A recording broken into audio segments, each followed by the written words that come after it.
Thank you everyone for joining us on our third session of the day, and welcome back from lunch. Um, this session is about overcoming imposter syndrome, which is a really interesting and I think personal discussion to everyone. So really looking forward to it, and thank you to all the panelists for joining today. I'm very, very delighted to introduce you to everyone. Just a few housekeeping points before we start. Just to remind everyone to keep microphones on mute.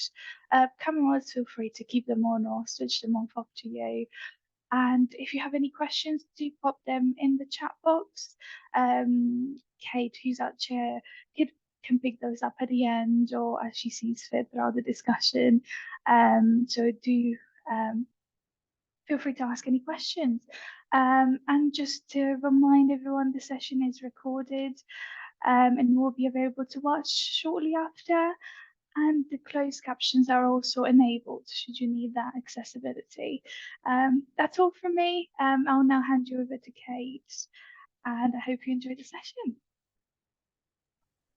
Thank you very much, Mona Lisa. It's a delight to be here to talk about a topic close to my heart and with other panelists, and having had conversations with them prior to this afternoon session, seems to be very close to their heart too. So we are talking about the imposter syndrome, which technically is a phenomenon. And I'll just do a little bit of an overview and explain why that is before I invite the panelists to introduce themselves. So my name is Kate Atkin, and I have discovered that I've been experiencing these imposter feelings for quite a long time. So in 2013, I started a master's in positive psychology at the University of East London, having not got a first degree, having failed the 11+ exam, and thought that I was definitely not academic, not clever. And my husband encouraged me in my late 40s to start going to university.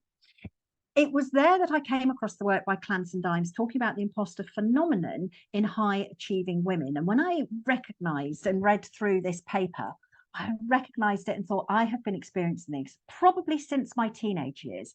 And my own personal experiences manifested in levels of anxiety, so much so that I used to have crippling stomach aches. And crippling stomach aches, yes, before a talk that I was giving, something maybe even along these lines, except now I've managed to lessen the imposter feelings, having done quite a lot of research about it. So the technical term is phenomenon. Might be quite hard to say, but if you want to channel the Muppet song and go phenomenon, that might help the pronunciation of phenomenon. Syndrome is something that's more pathological, more akin to a mental health condition, but a phenomenon is an occurrence at certain points in time, certain situations you find yourself in that mean that you feel inside as if you are fraudulent, you don't belong, you shouldn't be there, you don't deserve the success or the accolade that you've received. But it's different from normal self-doubt. So when you're doing something for the first, second, or third time, then that is normal self-doubt. And I will be doing something on the 10th of April for the very first time. I will be having my viva for my PhD, which looks at this particular phenomenon in the workplace and coping strategies. So I'm hoping to be able to interject some of my research, some of the things my participants have shared with me as we go forward with this panel discussion. And if you're interested in looking more up on this particular phenomenon, I will pop into the chat a link shortly, whilst the panelists are introducing themselves, to a page on my website where you will be able to access a little bit more information specifically for one Nucleus event. So may I invite first and foremost to introduce themselves. David, would you like to unmute yourself and introduce yourself to the rest of the lovely folks that are attending this afternoon? Thanks, Kate, and good afternoon, everybody. My name is David Cronk. I'm currently Chief Operating Officer of Domainex, so a contract services drug discovery company based at Unity campus. I have been in the drug discovery industry for quite a long time. I've lost count now, it's about 35 years, I think. Worked in large pharma, biotech, and also within the CRO sector.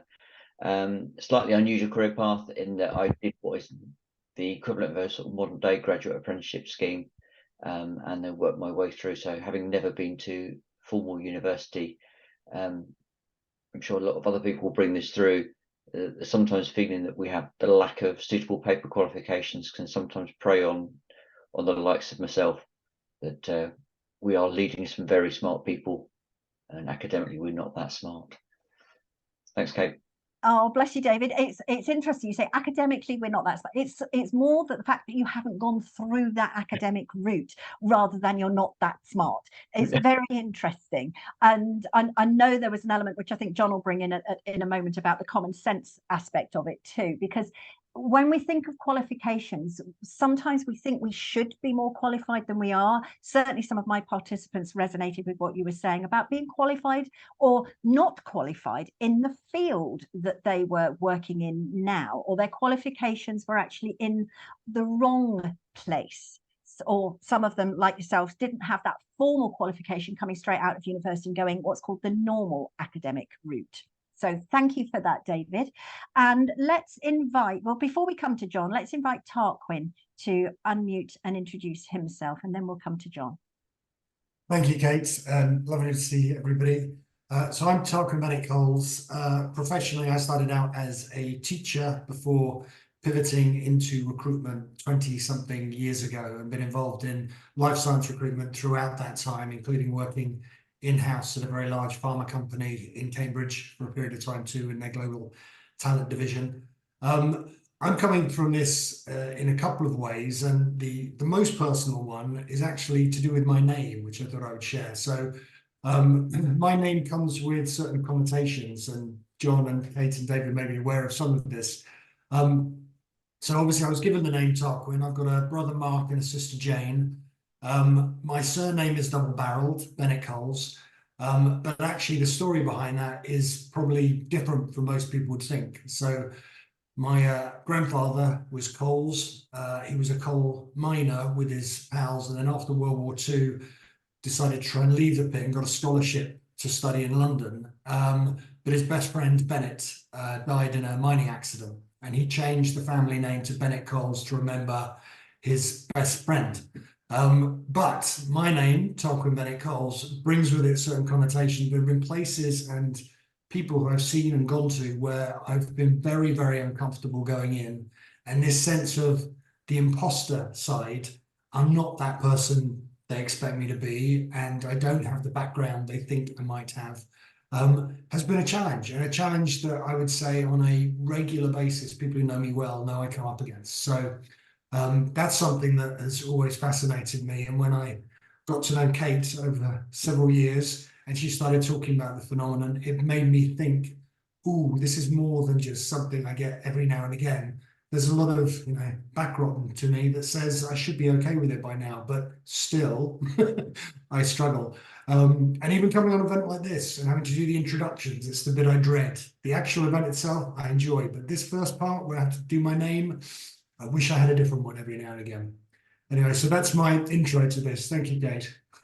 Tarquin, it's really kind of you to share that. Thank you. Because for some people, this particular imposter phenomenon, occurrence at certain points in time, is a really deep, intense and very personal experience. For other people, it might just be a little bit of a light touch. It doesn't actually impact them significantly at any point. But it's different for different people. And I don't think what we can do is make assumptions on what we see on the outside, because we see somebody like yourself, very professional, very capable, very confident, very competent, and we don't know any of the things that you've just been kind enough to share with us on the deeply personal aspect of it. But you also mentioned, I think there was a professional side to it as well. Would you like to add a little bit more there as in your intro? Yeah, so when I was fortunate enough to get to study, I got into Cambridge working, via Homerton College. And back then it was a teacher training college. And it's fair to say that my grades would not have got me into Cambridge proper if I'd gone the normal channels. So a lot of people said to me, understandably, oh, well, you're there because of sport and it's backdoor into Cambridge. So that has stuck with me. And there's no question to this day when I go to events, and now Homerton is seen as the same academic level as other colleges. People make the assumption, therefore, I've been through that same process. But I sit there thinking, I hope they don't ask how I got here. Yeah, because I shouldn't be here. Yes, exactly. And that stuck with me. And obviously being in the location for a long period of time too, over 25 years in the Cambridge cluster, that's sort of haunted me in the background. But Kate and David and John, I don't know if you know this, but the the thing that really struck me once, I went for a job interview once, and at the end of the interview, one of the other managers came in and said, you know, to be honest, I'm just delighted, you know, to have someone else to come to interview, etc., because I've stayed here a long time, and the only reason is no one's found me out yet. And that was the thing that made me think, if she feels that way, wow, I want to work in this place. And that's, I said yes to the job. That's lovely. You brought a few things out that we can discuss later as well, because this not going what's expected, the normal route, when we're talking about career paths and how people perhaps in life sciences should have a career path or do have a career path, will also be very interesting to pick up. And the openness and honesty of other people talking about their own imposter feelings, their own worries and insecurities about being found out. So we can pick up on those. Thanks, Tarquin. John, may I invite you to unmute next and add your introduction to the rest of the panel and those lovely folks who are here listening? Certainly can. So I'm John Green. My present role is I'm campus director at Unity Campus in Pampas in South Cambs. I'm actually a scientist by training, but sort of morphed into an operational manager somewhere along the way. I have quite a similar story to David. In fact, we went to the same college, as it happens. We only found that out last week. So I was a complete underachiever at school, and actually the parting shot from my headmaster at the time was, you won't achieve anything because you're a no-hoper, which is great. So that's a good start in life. That was just after I had done my A-levels, which were very poor grades, I have to say. I drifted out a couple of jobs. I worked in the funeral trade for a bit, which is another story. Eventually, I got a job at Imperial College in London as a very, very, very junior technician. I had a very inspirational mentor called Eric Matthews, and I owe that man a lot, because after about 3 months, he sort of said, well, you actually seem to have quite a, you know, sort of talent for this job. And he said, but you need qualifications to get on. My heart sunk at that, because I knew I was just useless at qualifications. And his next line was, so I've enrolled you into college. So I ended up doing a higher national certificate at North East Surrey College of Technology, where David went. I was there some years before him because I'm a bit older. And I did a similar thing, membership at the Institute of Biology, and I then did a part-time MPhil. Hardest way ever to get qualifications. I think I was in my early 30s by the time I finished. My underachievement, I found out, was due to being a neurodivergent, because I found out quite late in life that I actually suffer from dyscalculia. If you don't know what that is, go and look it up, but it's like dyslexia with numbers. And that explained why I didn't really achieve much, because it was completely and utterly undiagnosed. I think my biggest example of imposter syndrome was when I rocked into Cambridge first in 1991. I joined up this very small biotech called Cambridge Antibody Technology, which became very, very successful, as people may know who are in the industry. And I rocked into this place. I was, I think I was number 8 in the company. So I was like the 6th scientist to join. And I walked into this very small lab and discovered very, very quickly that I was the only one that didn't have a PhD, which does make you think, what the hell am I doing here? They'd all, you know, either been to Cambridge or whatever. They'd all worked in, a lot of them had worked in the laboratory of molecular biology, you know, prestigious institution. And there was little old me, no PhD, worked for the Medical Research Council. Actually, I very quickly found out that I had other skills that they didn't have, like common sense being one of them. I was much more pragmatic than they were. And actually, my whole career from that point grew up around the fact that I just started doing things that they either weren't interested in or weren't capable of doing, and became this sort of operational manager. It's, you know, I've never planned a career, if you like, the way my career path, it just sort of happened somewhere along the line. Lovely. Thank you, John. Thank you. What I'm going to suggest we do is we pick up on the thread of qualifications first up. And I'm waiting to see what questions may want to come into the chat. So if those of you who are listening, do pop any questions into the chat. We won't necessarily wait until the end for questions. We will take them throughout the hour's session. So please add any questions or comments if you want to comment on your own personal experiences, or if you want to direct message me, I think you may be able to do that too. So if you don't want to share it on a forum perspective, you can send direct messages through and be able to pick up that as well. So let's pick up on this comment of qualifications. And I think what I'm hearing from you three panelists, but also heard from my research participants for my own PhD recently, is that when you haven't gone the normal expected route to something, we tend to feel that we don't belong there. And even Einstein has said that along the lines of, in a letter to a friend, the exaggerated esteem in which my life's work's held makes me feel like an involuntary swindler. So, you know, we think of Einstein's role and what he's done in his career, and apparently, not that I know masses about Einstein, but went the non-normal academic route. So when you do something that's not expected and you maybe don't have the right qualifications, I went for the HND rather than the HNC, but apparently that stands for has no degree. So it's this part sometimes of looking around, do I belong? And I think there's something in addition to qualifications that when you are applying for jobs, and I know folks listening are particularly interested from a careers perspective, when you're applying for jobs that we tend to forget. And we look at the qualifications, but we tend to forget the knowledge, the skills, and the experiences that we have. So we maybe got certificates for certain things. I mean, I find my cycling proficiency certificate. No, I mean, I meant relevant qualification certificates. But if we've got certificates for certain things that are relevant, but actually if they're lacking, what knowledge, skills, and experience can you bring? So Tarquin, can I throw it to you first, having mentioned about CV and how we can portray ourselves on a CV? And your comments on what's the best way, if you don't have those qualifications to put down onto the CV, how can you then express yourself so you stand a chance of at least getting to the interview? Yeah, that's such a good question. I know, you know, we touched on this in a sort of pre-talk talk. Yeah, there's two things really. One is, when you're starting out, you're always going to be lacking certain things that, you know, companies might be looking for. And sometimes it might be the qualifications. So what people want to know is that you understand, you know, tried and tested and may have done things that show that you're capable of doing what they want you to do. So having examples on a CV where you can say, look, here's an example of my resilience, let's say, you know, I ended up having to run a marathon and I had to train this, or I did this music, you know, qualification, or I did something for charity or sponsorship. There are things I think you can do to put that in.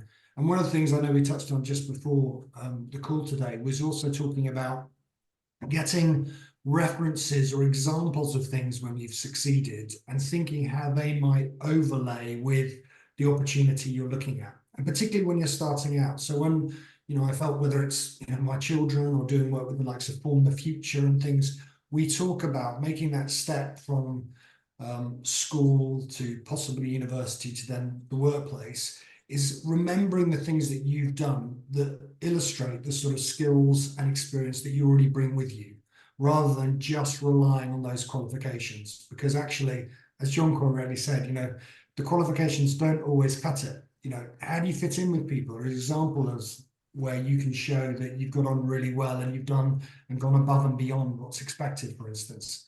So yeah, that's where I'd sort of come from that, and particularly on the imposter side.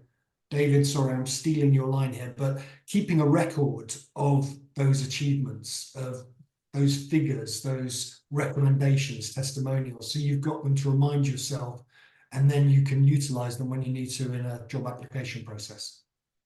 And I think, Tarquin, you also mentioned that when you're putting a CV together is to have somebody else take a look at it. So so you're not missing some of the things that we maybe, oh, well, I just happen to have helped out at the guide club or something like that, you know, and those things you mentioned, sometimes it's the incidental experiences that you bring, not necessarily workplace experiences, that can show some levels of resilience or other skills that are relevant to the job you're going for.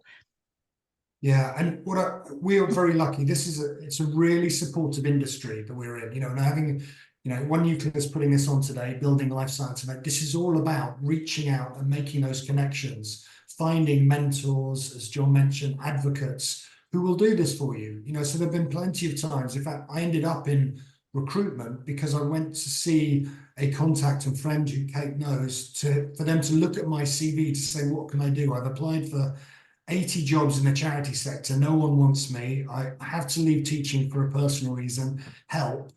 And this individual said, have you thought about doing recruitment? Because I could see you doing that, and that's where I've been ever since. So I would say find people who will advocate for you and will not only be prepared to put on the CV the things that you might be a bit nervous, embarrassed about, but also thinking actually they are going to give you the words and the ways of describing it that give that third person approach that again will help whoever receives that CV or that bit of information feel much more positively inclined towards you to then take it to interview stage. Lovely. Thanks, Tarquin. David, if I could come to you next, because Tarquin said he was stealing your thunder, and you did mention earlier in the discussion about the feedback. So if you'd like to add a little bit to more onto what Tarquin has said from that perspective. Yeah, of course. Apologies. One of my dogs decided there's an imaginary intruder, so she's about to bark at me, I think. I think that none of us like to actually admit where we've been successful. And we always go, oh, no, that wasn't me, that was somebody else. And it's very easy to overlook those areas where you have made an impact. And we've all got very short-term memories.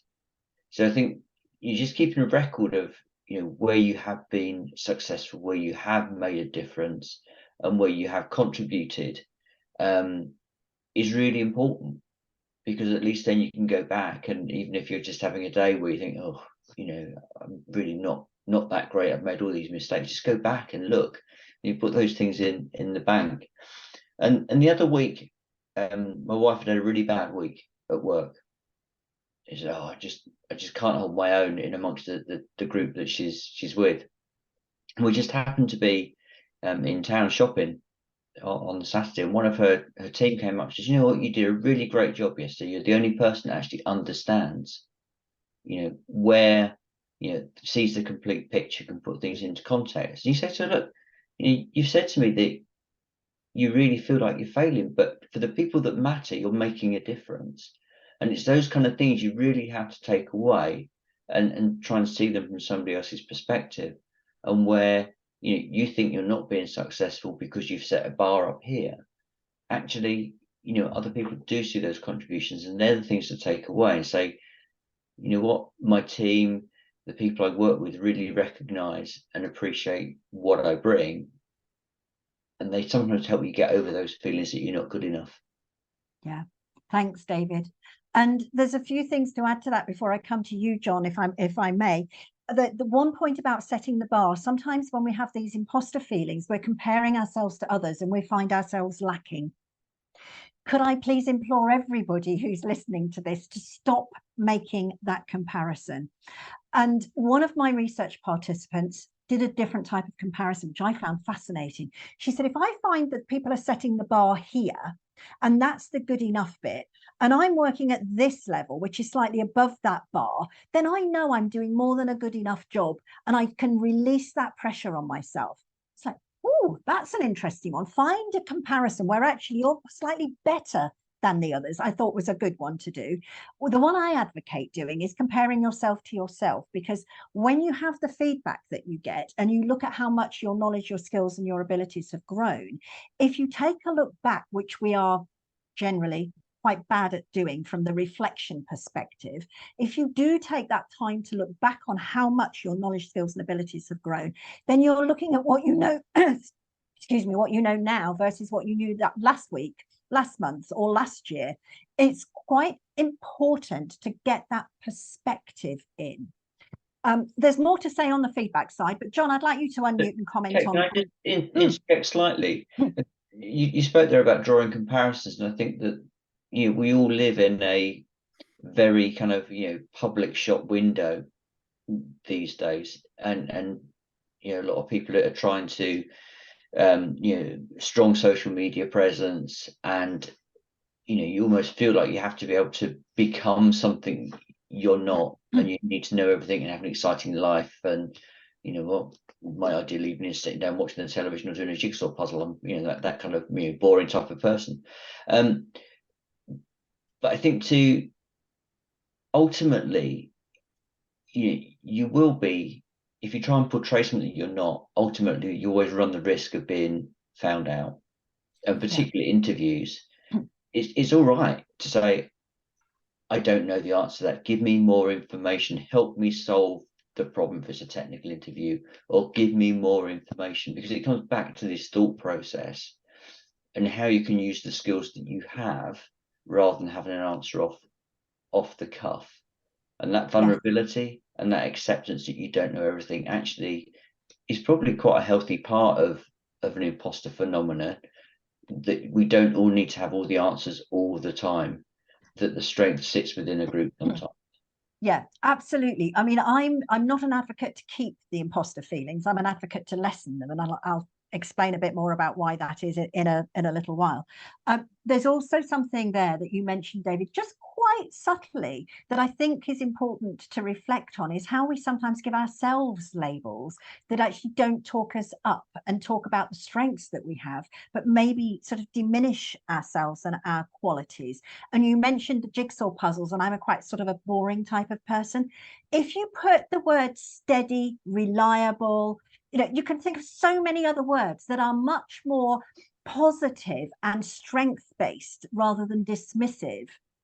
So when you have some, again, reflecting back to those listening, when you have some things you're thinking, well, actually, this is the quality, this is the label that society might give me, but what do I see the strengths being behind that?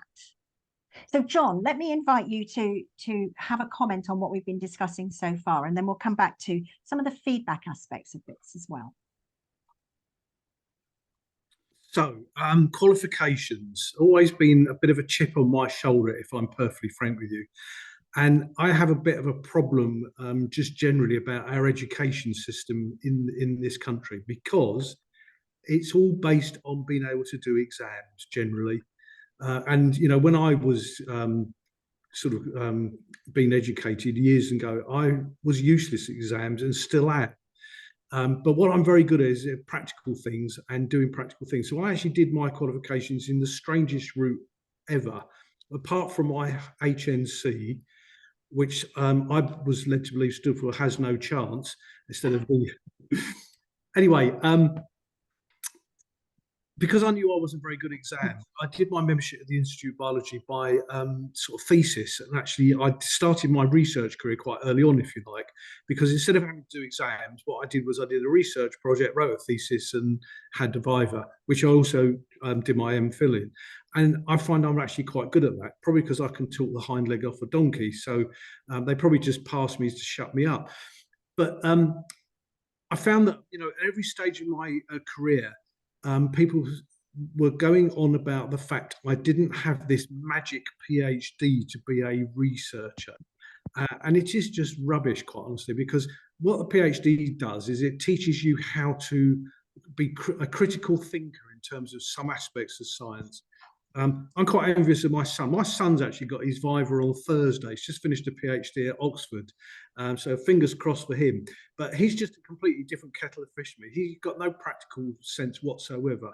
Hardly knows how to wire a plug. But he's got the brain the size of a planet. And I'm just not like that. We're all different. And actually what the system does, it channels us down one avenue, or it tries to. Things are getting better. Degree apprenticeships are much more sort of forgiving, if you like, for people who are not true academics and actually, can get a degree by that path and find their feet that way. And I know so many of my sort of contemporaries, children that are doing that route, and I actually feel quite envious of them. And they don't feel this syndrome because they just feel that's the way that they've been doing it, and that's just natural. In my day, it was unnatural. And I'll give an example of that. When I did my MI Bio by thesis, I was one of 4 people in the country to do it that year when I actually qualified, which I find astounding now, because, it was a complete rarity. In fact, people looked at me and said, how did you do it? I didn't know you could do that, which you can't now. Anyway, so I've always had this issue about, qualifications are not the be all and end all. There are so many very, very successful people that do not have an O-level even in needlework to their name. And they rely on wit and intelligence. And there's a very big difference between intelligence and education, a huge difference. And my top tips for people who are sort of think they're suffering from imposter syndrome, I think we've touched on it a bit, is you've got to celebrate your own successes. Doesn't matter how big or small, you've got to recognize your own achievements, whatever level they are. That's the first thing. And my experience is that I've come across a lot of people who I think suffer from this sort of imposter syndrome. And they all tend to be perfectionists because they don't think they're as good as they are. And so what they do is they go that extra mile and try to be an absolute perfectionist. And what it does is it makes everything about 10 times harder. As my good old dad used to say, he's good enough, he's good enough. And he was an academic, actually. He was, he was a dental surgeon. He was the only person in his family ever to go to university. We're brought up in the East End of London. You can probably tell from my accent a bit. And he was seen as a complete oddity by his peers because of the route he'd taken. So I think there's too much emphasis on this qualifications. There should be much more intelligence on, so much more emphasis on natural intelligence.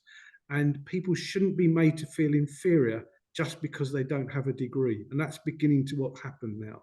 It is, thankfully. It is, thankfully. And thank you for your comments there, John. There's a couple, again, of things I want to pick up on. So let's go back to this feedback piece and looking at the skills and experience that people bring. Aside from the qualifications, the knowledge, skills and experience is what really makes a massive difference to differentiate you from somebody else. And to know and understand your strengths helps you overcome the imposter feelings, as well as can portray you favorably in an interview. So I've put into the chat a link to a free strengths profile for those of you who are interested. Please do feel free to take a look at that one.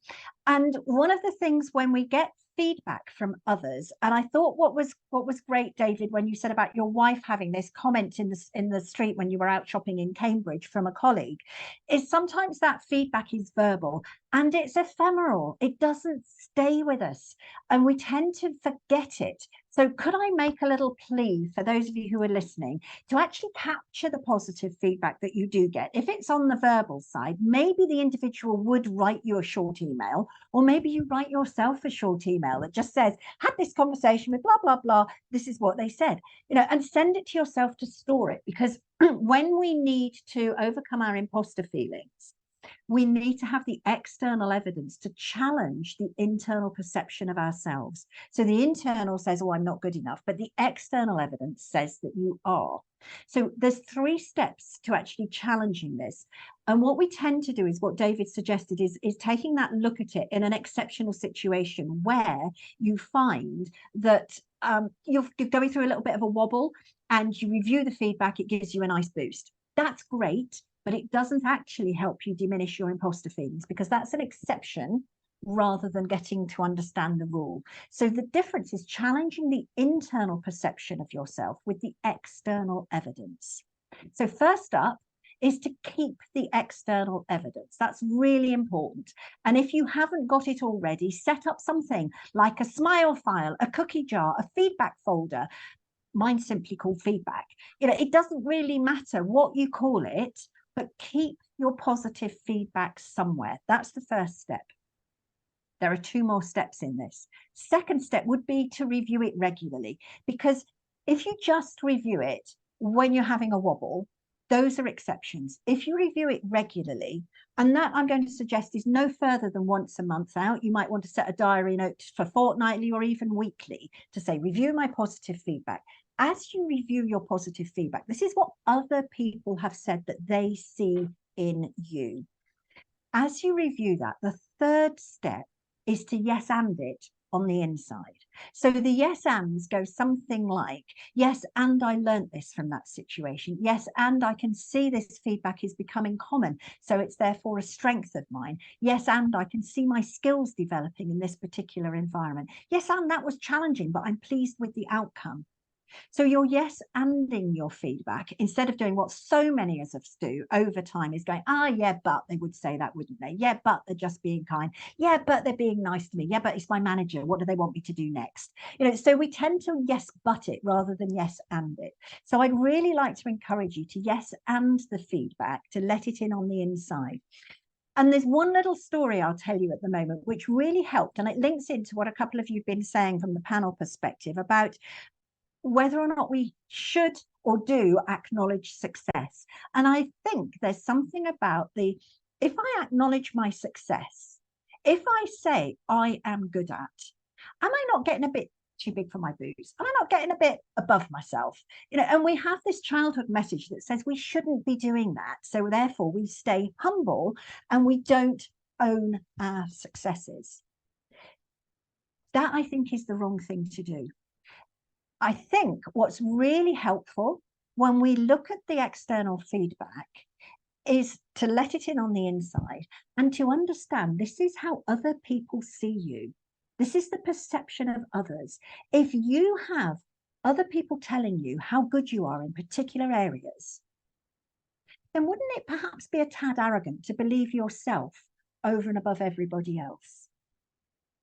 Okay, can I just pick up on that too? Because you've opened a window there, which is I love opening windows, Tarquin. We've got a question in the chat as well, which we will get to, Zoe. So don't think we've forgotten you, Tarquin. Yeah, I was just going to say, in the competitive careers world, you know, if we talk about neurodivergence, there are a lot of people who are very happy to big themselves up, and they will suggest they are better than they are in their CVs. And I've interviewed many people in my time. I can tell you there are people who will claim the success of a project where they had a very limited involvement with, and then I'll speak to someone who actually ran the project and did it from beginning to end, who will be very humble to say it was my team who, you know, got us to this conclusion. So I'd say that back to your points about the imposter phenomena and managing it and taking these highlights and working them through is really important, because you're up against a group of people who will quite comfortably think, well, I sat next to them once, so I can say I studied with them for 4 years or something similar. So, you know, this is a good group of people. Everyone who's on this, you know, topic is because they're interested in it. And what I'm saying is that we are a humble lot. That's probably why you're here. But don't be afraid to embrace exactly what Kate was saying, because you're up against people out there who will over-exaggerate just a tad their successes. And C.S. Lewis is purported to have said, Tarquin, C.S. Lewis is purported to have said, never actually said these words, but purported to have said that true humility is not thinking less of yourself, it is thinking of yourself less, which I really like.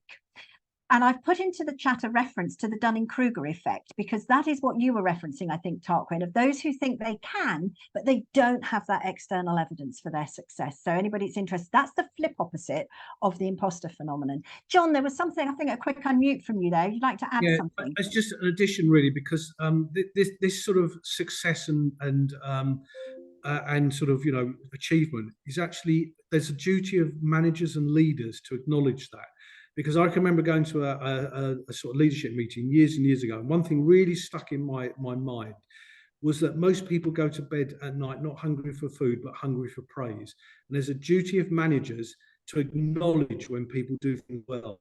I think that's something as managers we should just take home, quite honestly. That's all I wanted to say. To that, John, as well, is that when we're looking, you hear it so much in appraisals and reviews that people say, well, I didn't have the opportunity to do that. I wasn't given the opportunity to do that. And it's because people aren't willing to put themselves forward. You know, and maybe the quieter people, they may be waiting for somebody else to respond, because there's the fear that either they can't do something, even if they've been demonstrated to do it multiple times before, taking, you know, the sort of first time kind of factor out of it, Kate, is that, well, I'm not capable of doing that. And sometimes as leaders and managers, we have to say, look, you know, there's enough evidence from what else you've done that you can do this, and we're going to support you through it, and we're there to catch. It might be done slightly slower, we may need to give support, but unless we provide that opportunity, we won't ever help people overcome the feelings that they're not capable of, or they're not good enough to do it. So we all have a responsibility. Yeah, I think that both of those are really valid points. John, your point about giving that positive feedback and giving it more regularly. there's so much research there on the benefits of positive feedback, but actually many people do seek it. And I felt when you said it, I felt really sort of a visceral feeling about most people go to bed hungry, not for food, but for that positive feedback. And it's really sad that that is the case. I'm going to suggest in sadly other parts of the world are experiencing the hunger, but in the world that we're operating in, that generally speaking is the case. We don't get it.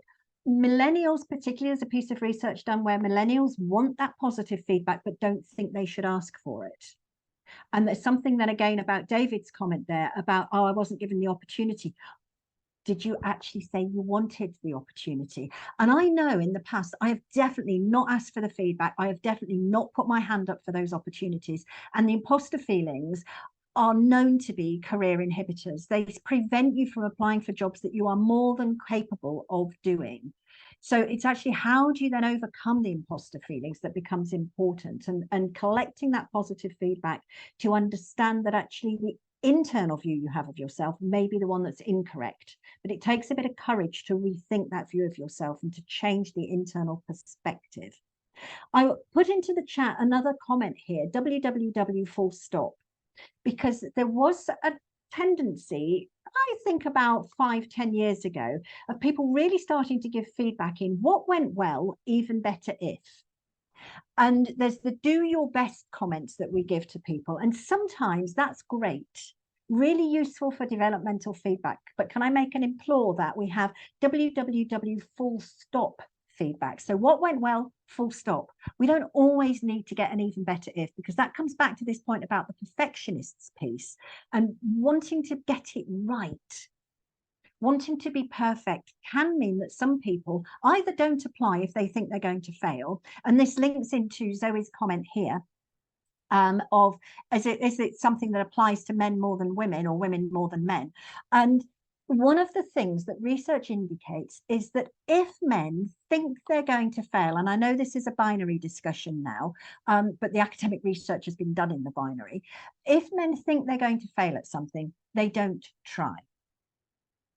If women think they're going to fail at something, they maybe still have a go. And if they fail, we tend to put the successes down to some external and the failures down to, oh, it's my fault, I wasn't good enough, me. Whereas men tend to do what's called self-sabotaging behaviors. So if there's a risk of failure and they're going to try, they maybe pull an all-nighter, do it in a rush at the last minute, and they can put their failure down to the external evidence impact of the event rather than, oh, I did something wrong here. Neither are right, but it's an interesting point that's the one thing that research indicates, Zoe, that men tend to go, everybody gets this, don't they? And I'll push through it and I should be all right. And if I'm not thinking I'm going to succeed, then I might not even try. Women tend to think, oh, it's only me that experiences this. Totally untrue. In actual fact, the academic research done in the binary indicates it's roughly 50-50 men and women who experience this phenomenon, but just deal with it slightly differently. So men tend to push more through it, but potentially self-sabotage more, potentially have a greater degree of burnout as a result of it. We have a couple of other questions come into the chat. Tarquin, you've unmuted though, so if I invite you to comment, and I'll read the questions that have come through, and then we'll pick those ones up. Yeah, I was just thinking we focused a lot on qualifications, and I thought the other thing we should also talk about is EQ rather than just IQ, and actually how so many, particularly in the careers perspective, jobs are won or lost based on relationships with managers, peers, and others, and actually being emotionally intelligent and recognizing, reading the room, understanding that maybe this is a day I need to approach this topic in a different way, or maybe I need to manage this, is as important as those qualifications. And actually, you know, what I would say again with the imposter phenomenon, if you're used to looking internally, you can probably take that to look externally and will empathize and understand with people out there who might have similar feelings. And that, I think, gives you a power in itself too, you know. So just thinking about repackaging that. And I would say same thing with the CV, get examples of that EQ on there as well, where you've shown insight and understanding beyond maybe, you know, the particular role that you're in. Lovely. Thank you, Tarquin. John, there's a comment made by Dave Graham here about the downsizing and outsourcing of situations if where the duty of managers. I don't know if you want to respond to that. Well, I just agree with him quite honestly, because it is very tricky when a company is downsizing. Unfortunately, it's becoming a bit too common at the moment. I've come across so many recently. But I think, managers managers and leaders, they tend to ignore that side of praising. And it's all too common that people just leave it for the appraisal, and it should be daily. It doesn't take much. It's an email, a comment, a note, whatever. Where I used to work, we used to do these spot prizes, or spot rewards, we used to key them. If somebody had done something good, they got a 25 quid Amazon voucher. It's peanuts to the company, but it means an awful lot to that individual. And I think it's just, we have a duty as leaders and managers to help support people, whether they've got imposter syndrome or not. It should just be the norm, not the exception, which it is unfortunately too common. Yeah. Thank you very much, John. And the research also indicates, mine and others, that managerial support, knowing your manager understands your feelings, even if they haven't experienced it themselves, because not everybody does. About 70% of people at some point in their lives will experience these imposter feelings. It doesn't mean the rest of the 30% experience Dunning-Kruger. That's much smaller. But some people have this healthy sense of, I know what I can do, I know what I can't do, and I'm okay with that. That's where I'd love to be. And it's that piece about acknowledging and recognizing that. But managerial support in being vulnerable, recognizing the imposter feelings, encouraging the conversations about it, as Tarquin has just mentioned, makes a massive difference for going, it's not just me. So having One Nucleus host this particular panel event is part of that showing it's not just you that experiences this. And if I've got to make a plea also on the feedback side of things, could I really encourage you to, yes, give positive feedback to people, but to stop telling people how amazing they are. When we use the high accolade of amazing, it sets a standard that we then go, oh no, I've now got to live up to your expectations. And it can make the imposter feelings even worse. But what you can do is tell people why you think they're amazing. So go back to the strengths and even use the word strength in the feedback, which means you have to be specific in the feedback that you're giving to somebody else. So when you're giving that what went well feedback, sometimes what went well full stop, we don't always need an even better if, but give it using the term strength and be very specific rather than the high accolade of amazing. Now, there is another question that's come into the chat. Yeah, sorry, can I just very quickly, sorry, because wearing my old teaching hat, and it was primary school I taught, the praise bit, John, is so right. And I used to make sure every day that I would be very specific to publicly praise certain individuals in the class so others saw it. But if there was ever an issue that needed to be dealt with, that always happened privately. And again, I think sometimes in companies, they forget that difference, that actually, be public in the praise if you want to, because it might make that person feel good and be specific. But if it's going to be an issue that needs to be dealt with or a complication, take that offline privately rather than do it publicly, because there's nothing worse than that. But I love what you said there, John, about the praise. I think it's so important. It really is. And as adults, we're just basically, as I say, in recruitment, it's bigger kids, same issues. So we've got to give them the same praise. Lovely. Thank you. Thank you. Now, the comment that's come into the chat is linked, well, having read it through, to perfectionism. So contributing to the team, bringing ideas, adding in some better ways of doing things. But the comment there is just when it matters most, I let myself down, which again is another heartfelt piece. Wanting my bid to do things really well, I end up not getting it where I need to. So have we got comments from each of you on this aspect of trying to perhaps overwork something, do it to the best of your possible abilities and perfectly instead of to that good enough standard? So John, as you're unmuted at this point, I'll ask you to comment first quickly, and then we'll come to the other two. So I missed that point. So it's to do with perfectionism. There's a comment in the chat here about wanting to do things really well and sometimes pushing a bit hard or letting yourself down when it really matters. Have you got any comments on perfectionism and letting go of it? it's very, very difficult to let go of it, as I've found out from people I've sort of managed in the past. So I had one, I'm going to give you an example, and it's quite a sad case actually. A lady who worked for me, she was health and safety. She passed away a few years ago, but she used to work all hours that God sent because she had this drive for perfectionism. And actually, now I recognise she probably did suffer from imposter syndrome a bit. And I kept telling her, look, you know, good enough is good enough. I was the only person she was accountable to, really.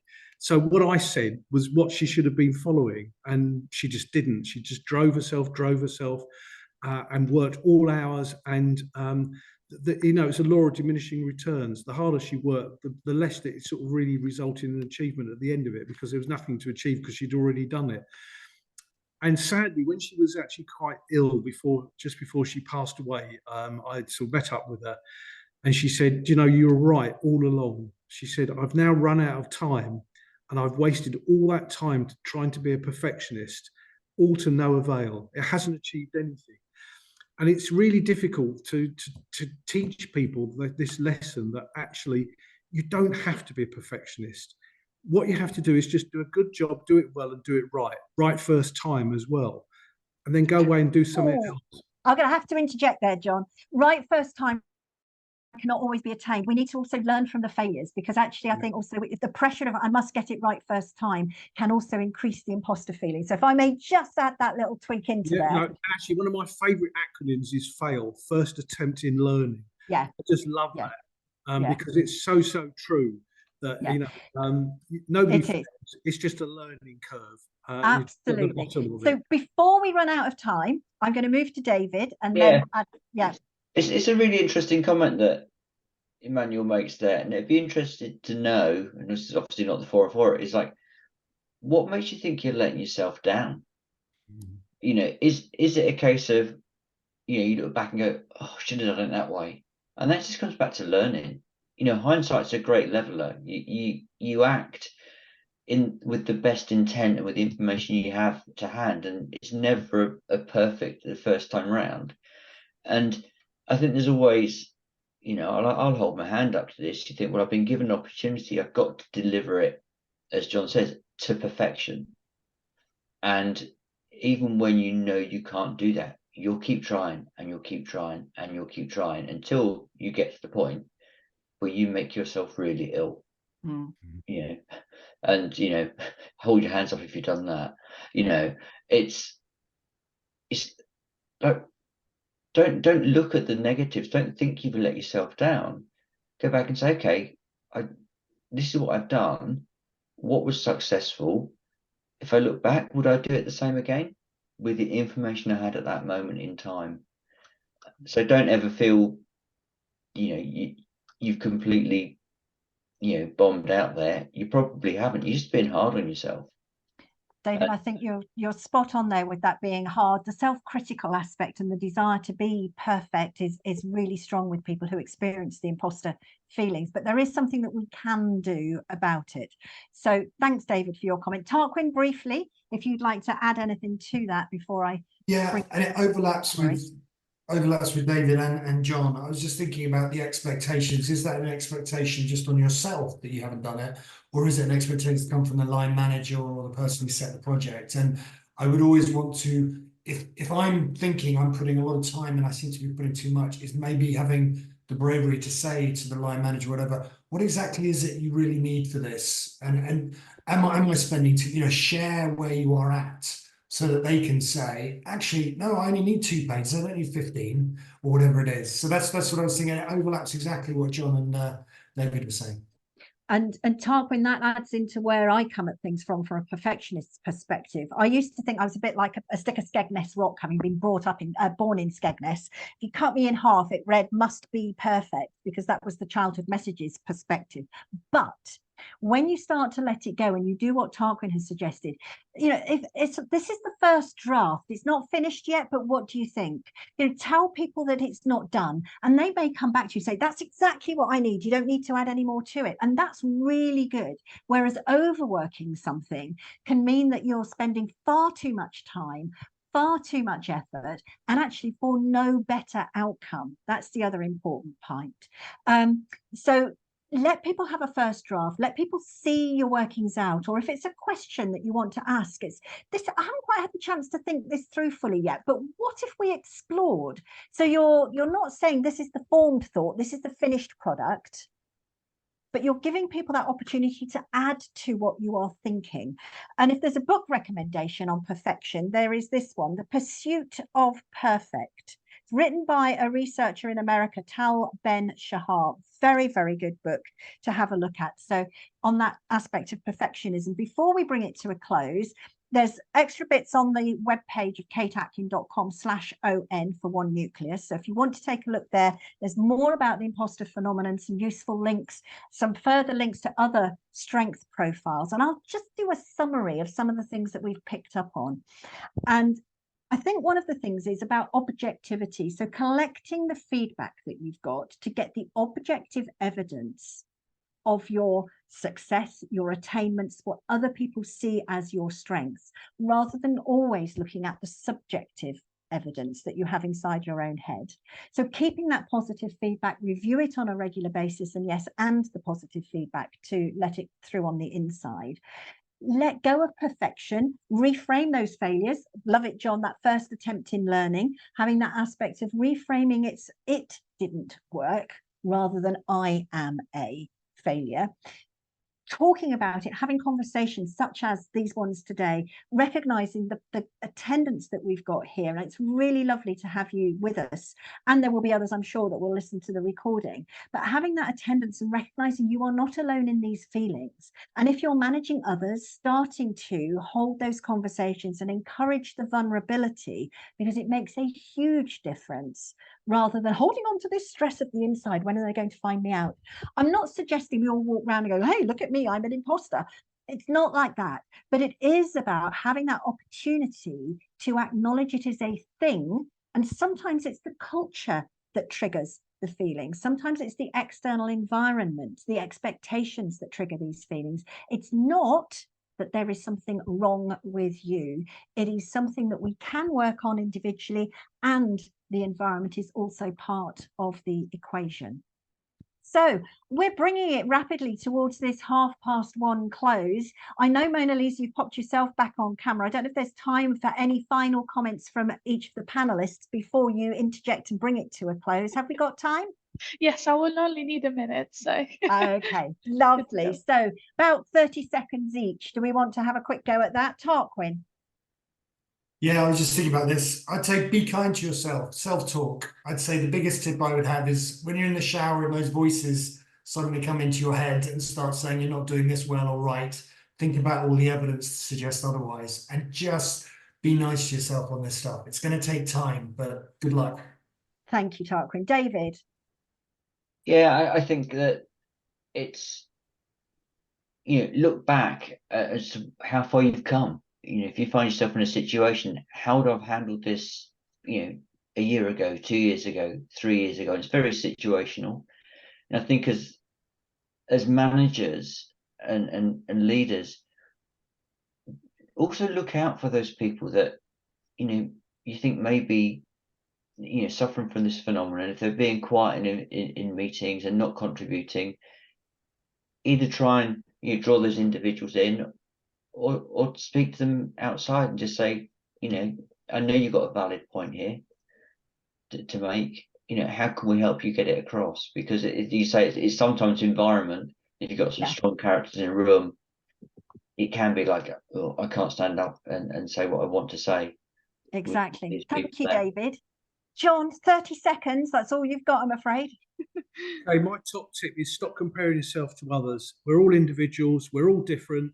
And the world would be a very, very sad place if we're all clones of each other. So just be yourself. That's what I say. Fantastic. I'd say not just be yourself. Take the just out of it. Be yourself.